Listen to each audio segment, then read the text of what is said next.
নাহিদ বলেছেন যে প্রথম আলো এবং ডেইলি স্টারে এই যে আগুন দেওয়া হলো, এতে সরকারের ভিতরের একটা অংশ জড়িত। এটা কিন্তু খুবই একটা সিরিয়াস এলিগেশন, এবং অনেকদিন থেকেই একটা ধারণা আছে যে এই সরকারের ভিতরে একটা গুপ্ত সরকার আছে, তারা আসলে এই নির্বাচনকে ভণ্ডুল করার কাজ করতেছে। এবং যেটা নাহিদ বললেন, এবং আপনি জানেন যে নাহিদ দীর্ঘদিন ধরে সরকারের একটা অংশ ছিলেন, সুতরাং আপনার আমার চাইতে বেশি তথ্য নাহিদের কাছে আছে। সেই নাহিদ বলতেছেন যে প্রথম আলো এবং ডেইলি স্টারে আগুন লাগানোর ক্ষেত্রে সরকারের একটা অংশের ইন্ধন আছে। এবং আবারও যদি আমরা ফিরে আসি সেই অনুসন্ধানী সাংবাদিক জুলকারনাইন সায়ের, তিনি দেখতে পাচ্ছেন, তিনি বলেছেন যে সরকারে অদৃশ্য ক্ষমতার বলয়ে সাদা চুলের উপদেষ্টা প্রসঙ্গে সায়ের অভিযোগ। তো তিনি বলতেছেন যে যে এই লেফটেন্যান্ট জেনারেল জাহাঙ্গীর আলম স্বরাষ্ট্র উপদেষ্টা, কিন্তু তিনি কাজ করতে পাচ্ছেন না, কারণ খোদা বক্সকে তার সামনে বসিয়ে রাখা হয়েছে। এই খোদা বক্স হচ্ছে আওয়ামী লীগের দোষ। এবং আরেকটা গুরুতর অভিযোগ, আমি আপনাকে স্ক্রিনশট দেখাই। সেখানে তিনি বলেছেন যে সাদা চুলের উপদেষ্টা এক সময় নেত্র নিউজের এডিটর ইন চিফ তাসনিম খলিলকে বলেছিলেন যে বাংলাদেশের ভবিষ্যৎ হতে পারে একমাত্র তালেবানাইজেশন। মানে আমরা সাদা চুলের উপদেষ্টা মানে আমরা আদিলুর রহমানকেই বুঝি। উনি বলতেছেন এই আদিলুর রহমান নাকি এক সময় তাসনিম খলিলকে বলেছেন যে বাংলাদেশের রাষ্ট্র তালেবানি রাষ্ট্র হওয়া একমাত্র উপায়। আমরা কিভাবে বিশ্বাস করব যে আদিলুর রহমান একজন সমাজকর্মী, অধিকার নামে তার একটা এনজিও আছে, এবং তিনি কিন্তু এই ফ্যাসিবাদের আমলে তিনি নিগ্রহ শিকার হয়েছেন। তাহলে আসলে আপনার কাছে কি মনে হয় কে সত্য কে মিথ্যে? এগুলো খুব কনফিউজিং বিষয়, অবিশ্বাস ষড়যন্ত্র চলতে আছে। সাক্ষী তো পেয়ে গেছেন নাহিদ এই সরকারের তথ্য সম্প্রচার মন্ত্রী ছিলেন, গুরুত্বপূর্ণ পদ। জি, জি, উনি বলতেছেন এই সরকারের কিছু লোক বিভিন্ন কাজ জড়িত, দুর্নীতি জড়িত। আমরা নাম বলে নাহিদ, দেবো যথাসময়, তার নাম সে জানে, নাম সে জানে। এনসিপি বলতেছে নাম জানে তারা, কেন নাম বললেন না কেন? কেন জাতিকে আপনারা এইভাবে বিধ্বস্ত করতেছেন? আপনারা তো সাহসী, নাম বলে দেন। নাম বলতে পারলে কিভাবে বলবেন না আমরা জানি? আপনারা যা জানেন বলে দেন। আপনারা শেখ হাসিনা আপনি তো বলছেন, তো বলছেন বলেই তো পরিবর্তন হয়েছে, এখনো বলে দেন। জুলকারনাইন যেটা বললেন, যার কথা বলতেছেন সায়েম কথা, সে তো দূর থেকে বলতেছে। আপনি তো সরকার থেকে বলতেছেন আমরা নাম বলে দিব, আমরা জানি, তো বলেন না কেন? এ না বলার অর্থ হলো আপনারা কিন্তু এখন রাজনীতি বুঝতেছেন, রাষ্ট্রটা বুঝতেছেন, এবং জিও পলিটিক্স ধাক্কা খাইতেছেন। আমি আগেও বলছি যে কোনো সময় ৪টা শক্তি গুরুত্বপূর্ণ রাষ্ট্র চালানোর জন্য।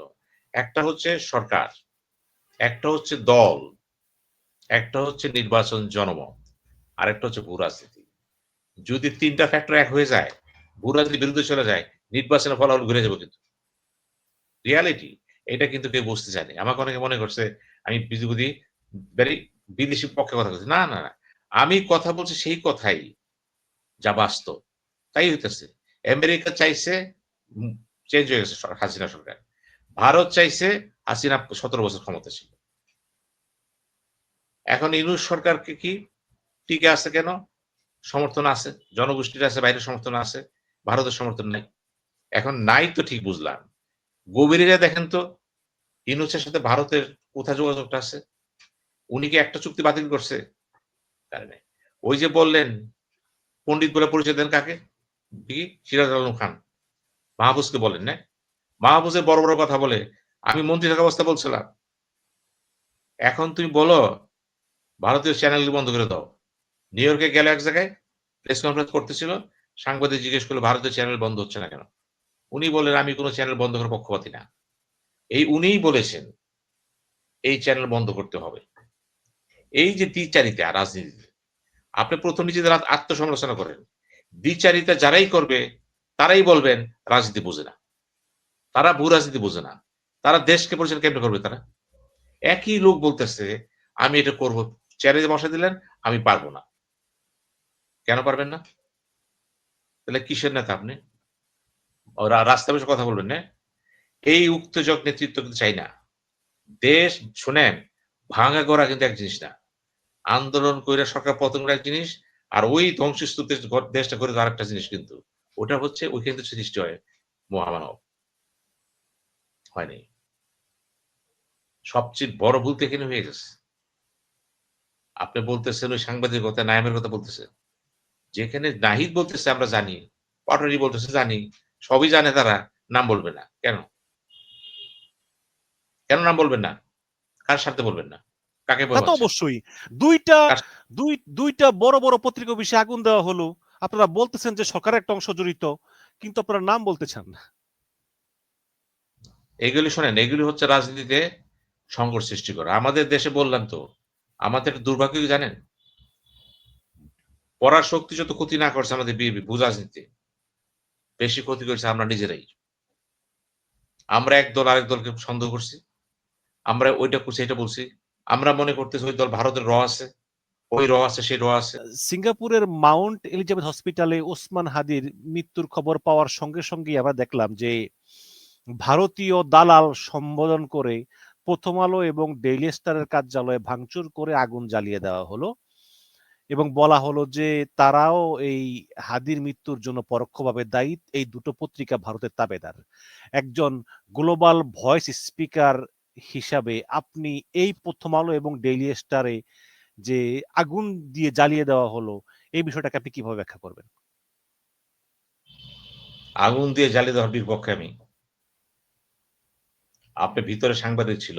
খেয়াল করবেন। জরুরি কাগজপত্র ছিল। কাগজ তো বাদ দেন, সাংবাদিক ছিল অনেক। আপনি তাদের মেরে ফেলাবেন? লাভ কি? মারলেন।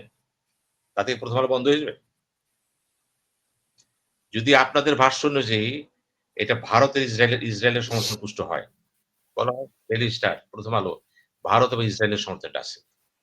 তাহলে তো একটা শক্তি এখানে আছে। আপনি খেয়াল করবেন, দেশের ভিতরে ওয়ান এলিমেন্ট যখন আসলো ফখরুদ্দিন সরকার, অনেক চেষ্টা করেছিল।